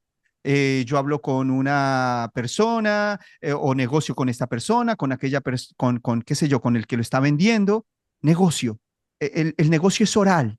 Una vez se confecciona la escritura de la casa, entonces se sella la verdad y listo, eso ya queda ahí. En el tiempo del primer siglo, hasta que se terminó el Nuevo Testamento, era un tiempo donde se estaba sellando la profecía, donde se estaba sellando la visión, como dice Daniel 9:24, y en ese proceso, pues, se seguía construyendo la doctrina. La doctrina se termina con Juan en Apocalipsis. Listo, ahí se cerró. No hay más nada que añadir. Yo una vez terminada la escritura no le puedo añadir más nada. Ya está todo delimitado, ya está la verdad delimitada. Añadirle a eso es un fraude, añadirle a eso es falsedad, añadirle a eso es incluso condenable. Una persona puede ir a la cárcel si escribe o añade algo que sea posterior al establecimiento de ese contrato. Entonces, de esa manera funciona este asunto. Por eso, ni Agabo, ni las hijas de Felipe, ni ninguno de estos profetas, predicadores, que en realidad son predicadores, porque el predicador es el predicador de hoy es el profeta más sofisticado, ¿no? Yo siempre digo esto, el profeta tenía información parcial, veía oscuramente. El profeta no tenía toda la revelación, el profeta tenía sombras. Es un ministerio menor. El predicador tiene toda la revelación. Tenemos toda la escritura. Mira, acá el predicador tiene todo. Esto no lo tenía el profeta. Y encima el El, Espíritu Santo. y el Espíritu Santo, el predicador es completo, el profeta es incompleto. Entonces, los profetas actuales son los predicadores, fieles a la escritura, los guardianes de la verdad. El predicador es un profeta más sofisticado, dicho en palabras de Millard Erickson en su teología sistemática. El predicador es un profeta más sofisticado porque tiene toda la información. Y profetiza para edificación, exhortación y consolación. No es que está adivinando el futuro. No es que está adivinando. Fíjate que eso es muy importante porque Pablo, entendiendo esto, él ya no le da la naturaleza predictiva a la profecía. Él le da simplemente la naturaleza de la exposición de la palabra, el evangelio, ¿no? Y él deliberadamente ya no menciona la predicción. Él dice la profecía, o sea, la predicación nueva, es para exhortación, consolación y edificación. Ya está. O sea, todo coincide muy bien. Solamente que si desconectamos la escritura de la escritura, entonces van a surgir 10.000 millones de doctrinas y 10.000 millones de experiencias. Muy bien, qué lindo, qué apasionante. Y para ir cerrando ya prácticamente con todo esto, nosotros tenemos la responsabilidad de predicar el Evangelio, evangelizar, y tenemos que ir a predicar con amor a todo este tipo de denominaciones que están en este desorden. Tampoco no con el espíritu de ir a debatir y a cerrarle la boca y a tener una superioridad teológica ni nada que ver con eso. Te quiero hacer una pregunta. ¿Podríamos utilizar el versículo donde decimos de hablar dos o tres por turno para llevar un orden a una iglesia? Por un principio, comenzar. ¿Se podría llegar a utilizar eso? Yo a veces trato de, no sé, por ejemplo, porque hay iglesias me invitan a predicar en iglesias pentecostales y son de lengua y pentecostales, pentecostales. Y yo a veces inevitablemente le tengo que decir, muchachos, hablen dos o tres por turno y si no calle y aplico eso. ¿Está bien o está mal? O no sé, porque nos desborda tanto desorden y querer predicar esto es lo que estamos aprendiendo ahora. ¿Cómo hacemos para implementarlo? ¿Se pueden utilizar esos versículos o no? para Sí, sí, llevar un sí. orden. De hecho, que primero los Corintios 14, que es otro versículo que es usado para justificar las lenguas, nos deja ver que el propósito de la profecía y los dones hablados era edificar la iglesia en armonía con los apóstoles. Estos no tenían que inventar nada, ellos tenían que predicar con las lenguas lo que lo que era en unidad con los apóstoles. Entonces, por ejemplo, vamos a leer el capítulo 14 de Primera a los Corintios que dice así: seguid el amor y procurad los dones espirituales, pero sobre todo que profeticéis, o sea, que prediquéis. ¿Por qué? Porque en la predicación crecemos en la verdad. Una Mm, cosa es que el evangelio es sencillo, un niño lo puede entender, pero yo no me puedo quedar solamente con el evangelio, yo necesito crecer en la verdad. O sea, yo voy a primaria y aprendo a sumar, pero no me puedo quedar solo con sumar. Necesito multiplicar, dividir y quizás hacer cómputos un poco más complejos. Entonces, eso es crecer en la verdad. El Por eso le está evangelio, dando una prioridad al predicar antes que otros dones. Es como que el profetizar y el predicar es como que la prioridad en esto, ¿no? totalmente, porque eso es lo que nos hace crecer en la verdad. Por eso Pablo le dice, bueno, sigan el amor, procuren los dones espirituales, pero sobre todo que profeticen, o sea, que enseñen, que prediquen, que crezcan en la verdad. El versículo 2 dice, porque el que habla en lenguas no habla a los hombres, sino a Dios. Entonces, fíjate que aquí lo que Pablo está diciendo es, chicos, profeticen, prediquen la palabra, porque el que habla en lenguas no está hablando a los hombres, sino que está hablando a Dios. Lo que Pablo estaba diciendo es que, chicos, no los está entendiendo nadie, solo Dios. Eso era lo que Pablo estaba diciendo. Prediquen, porque si ustedes viven hablando en lenguas, por ejemplo, si nosotros estamos en una iglesia en castellano, chicos, prediquen, porque si ustedes hablan el ruso, ustedes están hablando con Dios, es Dios el que los entiende, ¿no? Por eso dice, pues nadie le entiende, aunque por el Espíritu habla misterios. Puede estar hablando misterios en ruso, pero solamente Dios lo entiende. Entonces Pablo por eso les dice, prediquen, profeticen, porque si ustedes hablan en ruso, solo Dios los entiende, aunque estén hablando misterios. ¿Qué misterios estaban hablando en el primer siglo? Tres fundamentales, bueno, siete misterios, pero dos fundamentales. Primero, Jesucristo es el misterio oculto en todo el Antiguo Testamento, revelado, esto lo explica perfectamente Pablo, revelado en estos postreros tiempos para nuestra gloria. Ese era uno de los más grandes misterios que explicaban los apóstoles. Segundo, que era tremendísimo para los hebreos, la inclusión gentil en el pacto. Estos misterios eran los que se predicaban en el primer siglo. Y Pablo explica esto en todas sus cartas acerca del misterio de Cristo, escondido, oculto. No estaba hablando de lo que hacen las personas en secreto. Esos misterios no tienen nada que ver. Eso es No. ridículo. Eso es el horóscopo. Eso es, mira, una persona una vez que andaba profetizando los que las personas hacían en el baño. Eso es ridículo. Déjame usar Claro, yo esta creo palabra. que viene por el misterio de la promesa que le dio a Abraham, que en ti serán benditas todas las naciones, que cosa que los judíos pensaban que no, no había chance de eso. Ese misterio era el que hablaban. Entonces Pablo lo que les está diciendo es esto: seguid el amor, procuren los dones espirituales, pero sobre todo que prediquen, porque el que habla en ruso no está hablando a los hombres, sino a Dios, porque Dios es el único que puede entender. Pues nadie le entiende, aunque por el Espíritu esté hablando grandes misterios, nadie le entiende. Entonces ahí viene el versículo que tú decías, pero el que profetiza habla a los hombres para edificación, exhortación y consolación. Dice, el que habla en lengua extraña a sí mismo se edifica, pero el que profetiza edifica la iglesia. Entonces, el que está hablando en lengua extraña, que se asume que Dios le está dando esa facultad, ¿no? Dice, se está edificando a sí mismo. El que está hablando en ruso y entiende el ruso, él solamente se está edificando a sí mismo. Pero el que habla a la congregación y profetiza, predica, está edificando a todos. Claro. Entonces, El este es tema es que no otro, edificaban a nadie, ese es el tema. claro, exacto. Entonces, Incluso cuando vemos los sacerdotes católicos que predicaban en latín, nadie entendía nada, nada, porque era una lengua que no. Entonces también de la misma manera, aunque estaba hablando un idioma, tampoco edificaban nada. exactamente. Entonces, fíjate que todo tiene un cierre. Si nosotros miramos qué son los misterios que se hablaban en el primer siglo, si nosotros miramos el concepto de la revelación progresiva, si nosotros miramos el tema del cese de la revelación, de la plenitud de la revelación en Cristo, si nosotros entendemos la maldición de la división por los idiomas se estaba restaurando y ahora había unidad, entonces no debía haber confusión. Todo esto encaja perfectamente en el relato bíblico, pero hay que conectarlo. O sea, hay que estudiar la Biblia. No podemos vivir de salmitos y de textos aislados, y con textos aislados podemos llegar a decir cualquier cosa. La Biblia puede decir cualquier cosa desconectadamente. Sí. Por eso tenemos que guardar la unidad de las escrituras en nuestro entendimiento, en nuestra mente, crecer en la verdad.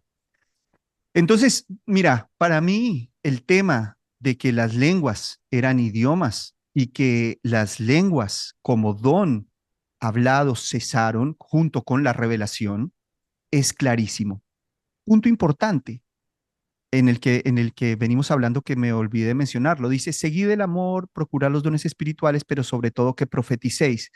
Porque el que habla en lenguas no está hablando a los hombres, sino habla a Dios. O sea, Dios solo lo entiende. Pues nadie lo entiende, aunque por el Espíritu, mira, ¿por quién? Por el Espíritu habla misterios. Ahora, cuando vemos que estas lenguas están relacionadas a la voz del Espíritu, era Dios hablando misterios. O sea, no era el hombre. Si Dios habla, lo que Dios habla debe ser obedecido infaliblemente. Si el Espíritu habla, debe haber sumisión absoluta. Si el Espíritu habla, entonces esa nueva revelación articulará todas las revelaciones pasadas, porque está hablando Dios. Ahora, si Dios selló su voz en Jesucristo, entonces acá nos está diciendo claramente que es el Espíritu el que está hablando y él ya no habló más. ¿Me hago entender? Ujú. Mira que, por ejemplo, el hecho de la revelación progresiva nos deja la idea de que una revelación futura articulaba la revelación pasada. Por ejemplo, yo les pongo un ejemplo en las clases a los estudiantes. Les digo, si yo salgo de mi casa y le digo a mis hijos, chicos, no le abran a nadie porque yo no vengo sino hasta la noche y ponele, mamá está de viaje. No le abran a nadie. Bueno, ellos se quedan con esa información. Es una información parcial. El día está transcurriendo. Ponele que a las 11 de la mañana los llamo y les digo, mira, la tía va a ir a dejarles comida porque hablábamos, arreglamos para que ustedes no cocinen, qué sé yo. Esa nueva información articula la información pasada. Esa nueva información tiene autoridad sobre la información pasada. De esa misma manera, la revelación futura siempre articuló la información pasada. Por eso Cristo, por eso el Nuevo Testamento interpreta el Antiguo Testamento. Pero pues una vez venido, bueno, llego yo a la casa, ya listo, se terminó el asunto. Entonces, si hoy hubiesen nuevas revelaciones, la Biblia quedaría sometida a esas nuevas revelaciones, si es que el Espíritu está hablando. Pero como el Espíritu ya habló en Cristo, y Cristo es la plenitud del mensaje de Dios, y el mensaje de Dios se selló, como yo siempre digo, no hay nada más que añadirle a Cristo. Si yo tuviera que añadirle profecías futuras, nuevas revelaciones a la plenitud de Cristo, entonces Cristo no es suficiente. Cristo deja de ser suficiente. La Biblia deja de ser perfecta si yo necesito nuevas revelaciones. Entonces, acá en ese texto nos dice que aunque por el Espíritu hable misterios, bueno, ya el Espíritu no habla más. La Biblia dice que Jesucristo, él es el Espíritu de la profecía. Apocalipsis 19, 7, 8, bueno, y todo ese contexto, ¿no? Cuando el ángel se presenta a Juan y Juan se arrodilla y lo adora, lo intenta adorar, el ángel le dice, mira, no lo hagas. Yo soy consiervo tuyo y de tus hermanos los que retienen el testimonio de Jesucristo. Adora a Dios porque el testimonio porque el espíritu de la profecía es el testimonio de Jesucristo. El espíritu de la profecía es el testimonio de Jesucristo. O sea, cuando los profetas estaban inspirados, cuando los profetas eran llenos del Espíritu Santo, ellos tenían en mente a Cristo. Él es la vida de la profecía, Él es el propósito de la profecía. Una vez venido Cristo, ese propósito ya no estaría más vigente. Ya llegamos a la plenitud.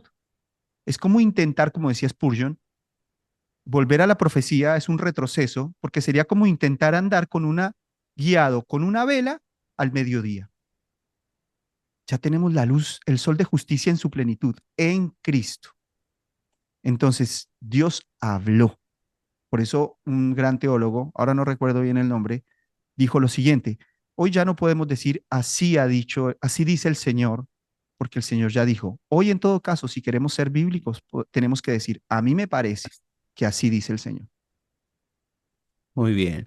Bueno, qué lindo. Y en este momento es donde, bueno, van a dejar en la caja de comentarios todas las preguntas, que van a haber miles, y es uno de los temas que tanto trae controversias, confusión, y que es increíble cómo constantemente te vuelven a preguntar lo mismo. Yo lo explico, lo enseño, te vuelven a preguntar, haces un video, lo vuelven a preguntar y vuelven. Es como que es uno de los temas más controversiales y de los que más problemas traen a la Iglesia de Cristo. Pero bueno, qué lindo la verdad que este análisis, este estudio es un recorte, por ahí tendría que haber una segunda parte para seguir profundizando en todo esto, pero bueno, Camilo, no sé si te quedó algo en el tintero, algo para sumar, algo para redondear todo esto. Sí, yo quisiera hacerle unas preguntas sinceras al movimiento carismático, no con ánimo vamos a decir, de discutir o de pelear, sino un llamado al limpio entendimiento del movimiento pentecostal. Y es lo siguiente, como les dije, son preguntas sinceras. ¿Por qué, si los dones milagrosos continúan, los dones milagrosos eh, del primer siglo, por ejemplo, hablar en idiomas era un milagro que fue evidente, que todos lo pudieron ver a plena luz del día, que aún los escépticos tuvieron que cerrar la boca y reconocer que estas personas hablaban en idiomas no conocidos? ¿Por qué ese milagro comprobable, legítimo, limpio, sincero, hoy no se ve en las iglesias? Porque hoy las iglesias no hablan nuevos idiomas. ¿Por qué el milagro comprobable es ausente, pero el milagro incomprobable pulula por todo lado? ¿No hay una contradicción en esto? Si los dones continuaron, los dones de lenguas, ¿por qué nadie habla en ruso milagrosamente? Nadie. ¿Por qué nadie habla en chino milagrosamente? Esa es una pregunta que le hago al movimiento carismático. Otra pregunta es: ¿por qué las personas que manifiestan tener este don tienen problemas doctrinales si supuestamente el don de lenguas es para traer orden en la doctrina? Es para traer profecía, para llevar a Cristo a los oyentes, para consolación, exhortación, edificación. ¿Por qué los que manifiestan tener este supuesto don de profecía y de lenguas, por qué tienen serios problemas doctrinales? Y finalmente, ¿por qué las personas que dicen tener el don de lenguas contradicen al mismo Espíritu Santo hablando dos o tres y en un desorden bárbaro? Si fuera el Espíritu Santo, él no se contradice a sí mismo, porque ellos dicen que no lo pueden controlar, ¿no? Claro, incluso Eh, cuando uno está predicando, como que el Espíritu Santo está hablando a través de una prédica, pero el mismo Espíritu Santo interrumpe al que está predicando con otro que se pone a hablar. Entonces, un sí, poquito sí, de sí, sí. desorden. Entonces, claramente está en contra del Espíritu Santo. Ahí tendríamos que decir, no es el Espíritu Santo porque no está siguiendo lo que el mismo Espíritu Santo ordenó hacer dentro de la iglesia. ¿Por qué pasan estas cosas? Le pregunto yo de manera sincera al movimiento carismático. Si alguien se autocuestiona con un poquito de sentido crítico y evalúa esto, se va a dar cuenta que ahí hay falencias garrafales en esto, ¿no? Garrafales. El Espíritu Santo no se puede contradecir a sí mismo. En todo caso, el principal trabajo del Espíritu Santo es quitar el mal, ¿no? La santificación, quitar el mal del ser humano, de la mente, del corazón, limpiar. Ese es el propósito de la santificación. Si algo hace irresistible el Espíritu Santo es eso, no otras cosas. Dios no me va a descontrolar y no me voy a tirar al piso como un enloquecido porque no puedo resistir la obra del Espíritu Santo. Si la obra del Espíritu Santo es irresistible, es en la maldad, o sea, en el fruto del Espíritu Santo. No en perder el control y temblar como no sé qué. ¿no es cierto? Entonces, si el Espíritu Santo está activo, el mal debe retroceder. Un predicador decía, le ordenan a los demonios, le ordenan a las naciones, le ordenan a los huracanes, pero no pueden controlar el control remoto, no pueden controlar el mouse de la computadora. Otro predicador decía, le decretan a las naciones, a los presidentes de las potencias mundiales, le decretan a los huracanes, pero le dicen a un perro que se vaya a la cucha y el perro ni les obedece. Y puedo sumar una preguntita yo también, ya que está, porque hay muchas. Así de la misma manera, con este contexto, muchas personas, vemos que en las iglesias, cuando preguntamos de que, ¿quién habla en lenguas? La gran mayoría hablan lenguas porque es la evidencia de tener el Espíritu Santo. ¿Por qué si de un, no sé, 90%, 100% de cristianos que son pentecostales, si hablan en lenguas, si es la llenura, ¿por qué no encontramos intérpretes de lenguas? Yo nunca me encontré con uno. Y en esto también, por qué no vemos? Está bien que siempre vemos algún loco que uno se pone a hablar, dice cualquier cosa y el otro habla y siempre palabras de amor y cosas bonitas. Pero esto también se puede comprobar de una manera fácil, donde se le da un mensaje a un intérprete, a ver qué es lo que dice, cuál es el mensaje, y después le preguntamos al otro con el mismo mensaje qué es lo que dice, a ver si traducen lo mismo. Pero bueno, en cuanto a esto de el intérprete, ¿por qué no hay en las iglesias? ¿Por qué cuando preguntamos nadie dice yo soy intérprete? No sé, a mí me pasó eso por lo menos. Sí, sí, sí, por lo menos acá en Argentina no hay ese tipo de intérpretes. Hay en otros lugares, en otros países que yo sí he visto que un delirante se levanta a decir cualquier cosa y por allá otro delirante se levanta a decir qué es lo que significa eso. El Señor me dice, El sí, y Señor me hablan. dice y no sé qué. Ahora, claramente pues eso nos deja ver una falencia. Si yo le digo, Señor, háblame, y Dios me manda un ruso, entonces, ¿qué es Dios? Y Dios quiere darme un mensaje, ¿no? Supuestamente. Señor, por favor, mira, quisiera que me dijeras esto, qué voy a hacer con esto, con aquello. Y Dios me manda un ruso. Entonces, Dios no es coherente. Si Dios me va a mandar un mensaje, me lo manda en un idioma conocido. Porque las lenguas también tienen dos como divisiones. Muchas personas dicen, bueno, las lenguas proféticas sí cesaron. Esas lenguas que te dicen, así te dice el Señor y empiezan a hablar en lenguas y después dicen un significado. Esas lenguas proféticas directamente no existen en absoluto, son una cosa totalmente antibíblica y del mismo demonio que es el príncipe de mentira y de engaño. Pero otros para tratar de pasar las lenguas a este periodo dicen que bueno, que son adoración, que sí, las de adoración sí son vigentes. Las proféticas pasaron, ¿no? Intentando las teologías carismáticas vindicar este fenómeno. Bueno, los más serios dicen está bien, aceptábamos que las lenguas proféticas no están, pero las lenguas de adoración sí. Es lo mismo. Hay también personas que dicen que un cántico nuevo es ponerse a cantar y decir chiribí y todo al ritmo de la alabanza. Eso también dicen que es un cántico nuevo. Sí, no, eso es cualquier cosa. El cántico nuevo es Cristo.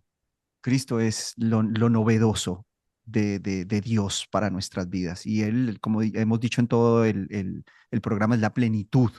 Entonces, Dios no es incoherente. Dios no es un sistema que falla si yo hago algo mal. No, si Dios me quiere dar un mensaje, Dios no le envió a Gabriela a decirle a María qué sé yo, en egipcio antiguo que iba a ser la madre de Jesús. No, Dios le mandó a un ángel y le habló en un idioma que ella entendía, porque Dios quiere darse a entender, Dios no quiere generar más confusión, Dios no quiere mostrarse a sus hijos puntualmente eh, inentendible. No, al contrario, imagínate que José en medio de esa duda que tenía de rechazar a María y de dejarla ocultamente porque era un varón justo, si se le aparece el ángel Gabriel y le habla en egipcio antiguo, no se soluciona nada. Justamente Sí, cuando con viene el, glosolalia, menos.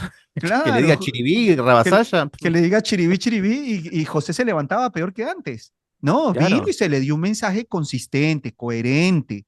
Y entonces José tuvo la confianza de Dios de aceptar a María por mujer. Entonces, eh, si Dios trae un mensaje, Dios, no, Dios trae un significado. Estas claramente, estas manifestaciones supuestamente del Espíritu Santo que no tienen intérprete, no va de acorde con la iluminación que es Jesucristo, porque Jesucristo es el entendimiento. O sea, en la profecía en el Antiguo Testamento era oscuridad. Jesucristo es la luz para esa oscuridad. Y si hoy arrojamos más oscuridad en vez de luz, entonces no coincide con el patrón bíblico. ¿Me hago entender? No coincide con el propósito de Dios en Jesucristo, porque esta gente lo que hace es tirar más tinieblas, ¿no? Y bueno, aquí también entra muy en juego el sesgo de confirmación. El sesgo de confirmación es esa necesidad que tiene todo ser humano de de que tiene razón. A nosotros el cerebro tiene placer cuando tiene razón. Entonces el cerebro incluso busca más tener razón que la felicidad. Aunque el hecho de tener razón lo haga entrar en pleitos, contiendas, disensiones, divorcios, la gente tiene más placer teniendo razón y deja de lado la felicidad. ¿Por qué? Porque el ser humano es orgulloso de naturaleza. Ahora, ¿qué nos lleva al sesgo de percepción? A hundirnos en la mentira, a hundirnos en el engaño, perdón, el sesgo de confirmación. Entonces, si un profeta viene y me dice, porque son profecías súper generales, esto tiene una explicación, es un fenómeno psicológico, estas predicciones que no solamente se dan en el cristianismo, sino en el horóscopo, se dan en los chamanes, en este tipo de gente mentirosa, son profecías generales que se aplican a cualquier persona. O sea, el profeta viene y dice, el Señor te dice, mañana va a salir el sol. Y la persona que sale con esa necesidad de confirmación y con esa conducta natural del cerebro humano, de la psiquis humana, cuando va a salir el sol dice justo lo que dijo el profeta. Y resulta que son profecías tan generales que cualquier circunstancia les da un falso cumplimiento. El otro día veía justo un video donde salía una mujer tarotista hablando de Virgo y eso bueno, lo estaba viendo porque justamente estaba investigando ese fenómeno y esta mujer decía cosas muy generales. Dice, bueno, las personas de Virgo son muy sinceras, son muy frontales, Claro. las personas de Virgo hay que tratarlas de esta manera. Lo que se proponen lo alcanzan, decía. Esta característica le cabe a la mitad de la población. Sí, sí. Sin embargo, ves los comentarios ahí en el video y la gente decía, sí, es verdad, mi prima es así o yo soy así. Una necesidad de confirmación de cosas que son tremendamente generales. El sesgo de confirmación, que es un patrón, es un comportamiento de la psiquis natural, debía ser revisado para que el hombre no caiga en tantos engaños. Por eso también los debates teológicos vemos que muchos se hacen apasionantes, genera like y muchas cosas porque todos quieren tener la razón y pelean hasta lo último muriendo aunque estén hablando una herejía. Eso es algo muy real. Pero mirá las locuras que llegan a decir, por ejemplo, en cuanto a esto, de que el diablo se pone loco porque no te entiende las lenguas que hablas. Estas son algunas de las cosas que te enseñan que no hay nada en las escrituras. También dicen que los demonios, hay liberación de demonios cuando una persona habla en lenguas. Cuando hay un endemoniado, el que habla en lengua hace que se vayan los demonios. También dicen que las lenguas tienen un poder de Dios, que vos cuando hablas de lenguas hay sanidad, hay revelación y pasan cosas. Y también hay otra cosa que es totalmente loco, orar en lenguas. Le estás hablando a Dios y estás orando y empezás con el balbuceo. Qué locura cuando ya estas cosas ni siquiera las podemos cuestionar porque ni siquiera están en las escrituras. Y con esta doctrina andan por ahí estas personas que si tuvieran el Espíritu Santo y hablaría, no tendrían estos horrores doctrinales, me imagino. Pero qué mentira que están viviendo. Claro, porque estos son nada más que fetichismos, son agüeros, son personas que ponen, vamos a decir, objetivos, logros espirituales a través de sus métodos.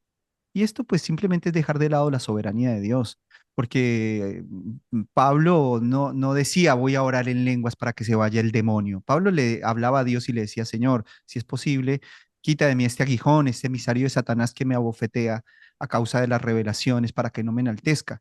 Pablo no estaba haciendo una guerra espiritual ni hablando en lenguas para que se fuera la enfermedad o para que se fuera el demonio. Pablo estaba orando a Dios. Entonces esos métodos que intentan obtener objetivos espirituales sin tener en cuenta la soberanía de Dios simplemente es añadir más oscuridad a su propia oscuridad. Así es. Muy bien, Camilo, espectacular. La verdad que muy lindo. La verdad que hicimos un paseo desde la historia, desde el contexto social, cultural, en todo lo que tiene que ver con la ciencia también un poco, la iglesia moderna, todos estos errores que estamos viviendo, cómo hoy están dando por verdadero algo falso y que incluso estamos en tiempos tan de oscuridad. Que no aparecen estos Martín Lutero, estos Juan Hus, o estas personas que levanten el Evangelio y que enfrenten estas cosas. Pero bueno, tenemos que orar porque el Señor también sabemos que levanta, que espero que estemos en tiempos de una renovación también de la palabra, de la sana doctrina, que haya una revolución del conocimiento. Y bueno, yo soy positivo en cuanto a esta cosa. Yo no soy una persona que hablamos como que no, están condenados, perdidos. No, no, yo creo en que se están levantando hombres, estamos siendo testigos, las redes sociales están haciendo un impacto muy grande. El otro día veía un pastor que estaba enojado cómo a partir de que después de la pandemia decayeron los diezmos y todas esas cosas, cómo sale a la luz a través de la palabra. Y bueno, la verdad que yo descanso en eso. Pero bueno, palabritas para despedirte o algo que te haya quedado en el tintero, Camilo. Bueno, no, nada. Sí, no, faltó quizás exhaustividad en cada tema, profundidad, pero creo que con esto que pudimos exponer, las personas pueden ya encaminar sus estudios, lo que debamos corregir, pues debemos obviamente corregirlo, tenemos que ser humildes para crecer en la verdad, como hemos venido diciendo. A mí muchas personas me han dicho, pero pastor, nunca, antes no decías esto, y yo le digo, no, es que uno crece en la verdad. El hombre sabio cambia de opinión. El necio se mantiene en el dos por Oh, dos. Nunca aprende muere en la 4 por, suya. nunca aprende 4 por 4. Entonces estamos creciendo en la verdad. Eh, entonces es eso, decirle a mis hermanos que profundicen, que sigan, que las escrituras son maravillosas y que en ellas está toda la verdad de Dios, que no hace falta más nada externo, porque como dice 2 Timoteo 3:16, toda escritura es inspirada por Dios y útil para llevarnos al cielo, para hacernos perfectos en cuanto a toda buena obra. Yo siempre digo que si no hubiese revelaciones, ni visiones, ni lenguas, ni nada, la escritura es suficiente para llevarnos al cielo. Amén.